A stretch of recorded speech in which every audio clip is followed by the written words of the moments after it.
السلام عليكم. وصلتونا لمرحلة سنة ناخذ فيها دواء حق أعصابها، زيلاكس 10 ملي. دواء أعصاب، دواء أعصاب. ليش أعصابنا ما صارت تتحمل؟ صار الواحد ياخذ دواء أعصاب عشان ما يشوف العاهات اللي قاعد تصير في المجتمع، يصير ريلاكس كذا هادي مستكن، ما يفرق معاه أي شيء. تقوم الدنيا تطيح تنحرق وأنت تضحك. شيء يخلي الواحد لا إله إلا الله من جد. يعني أنا شفت مقطع خلال الأسبوع هذا اللي فات، أحداث خلال أسبوع واحد والله تشيب الجنان.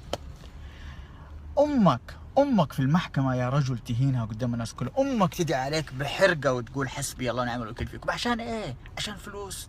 عشان إيه بالضبط؟ عشان بيوت؟ عشان أراضي؟ كلها عشان أمور دنيوية. بعت آخرتك ورضا الله عز وجل برضا الوالدين، بعتها عشان فلوس ولا عشان أراضي ولا أيا كان. أمك تقعد تدعي عليك من حرقة وألم وعذاب. لا حول ولا قوة إلا من جد. شيء مخيف ومخجل ومخزي. كالثانية هذيك اللي قاعدة لابسة برقع تتريق على المسلمين وعلى البرقع، تقول ما أدري كيف متحملين البرقع هذا، وطلعت وجهها السحلية استغفر الله العظيم اللهم لا شماتة في أشياء غريبة. يعني أنت ما أنت متحمل البرقع هذا وتتريق على أخواتك المسلمات عشان قاعدين في برقع، تقولي كيف تحملتوه في الفترة هذه وما أنت شايلة هم تحملك لنار جهنم يوم القيامة.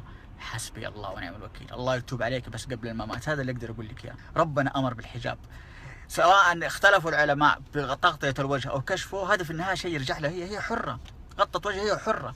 الجوهرة الثمينة اللي تبغى تغطي وجهها ولا تفتحه أيا كان، في النهاية هي محجبة. انت ايش مشكلتك؟ اذا انت بتفتح شعرك ووجهك وجسمك، ولا تجيك واحده ثانيه زيك اللي ما اعرف اسمها صخره الحربي ولا قلعتها وتيجي تنتقد وتتفلسف وهي متعرينه وشبه عاريه ومفسخه ويتكلموا على الشرف. اي شرف يتكلموا عليه؟ يرحم امكم. كفايه من جد، اقرفتونا في حياتنا.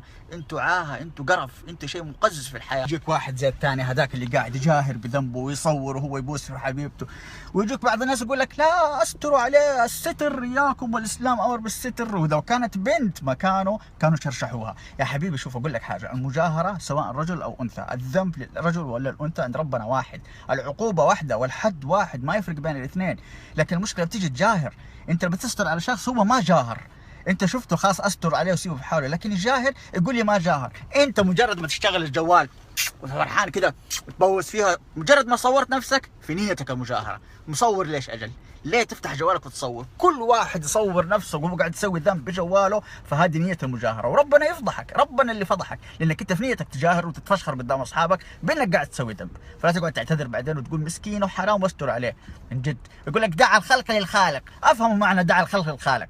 لما ما يكون في معصية ولا مجاهرة، هذا اللي في حاله سيبه لحاله، لكن ربنا امر بالنهي عن المنكر، امر بالمعروف والنهي عن المنكر. الزبدة واللي ابغى اوصلها في النهاية لجميع الاخوة والاخوات المسلمين والمسلمات، انه يا جماعة احنا داخلين في نفق مظلم، ما احنا عارفين ايش قاعد يصير في الدنيا، شايفين ايش قاعد يصير فينا، شايفين ايش قاعد يصير في حياتنا.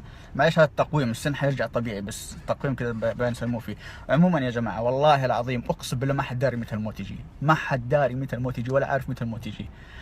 يعني اعمل لاخرتك شيء بسيط، اعمل لاخرتك، ما انت عارف متى تموت. سيبك من الدنيا، وانتم يا بنات يا بنات سيبوك من اللي طالعين دول حقون الموضه والكلام الفاضي دول في المواقع الانستغرام والسناب اللي قاعدين يتفسخوا ويتعروا ويرموا في حجابهم، في النهايه راح يندموا. طالع جيل جديد راح ما نبغى هذه تكون قدوتهم في الحياه. فين اولياء الامور؟ فين الامهات؟ فين الاباء؟ انتبهوا لابنائكم، انتبهوا لابنائكم، هذول امانه في اعناقكم. كلكم مسؤول عن رعيته، كلكم راع وكلكم مسؤول عن رعيته. انتبهوا لاولادكم وبناتكم ما يخليهم يقتضوا بحثالة المجتمع، سواء كانوا رجال او بنات. حقون الاعلام دول السخيف.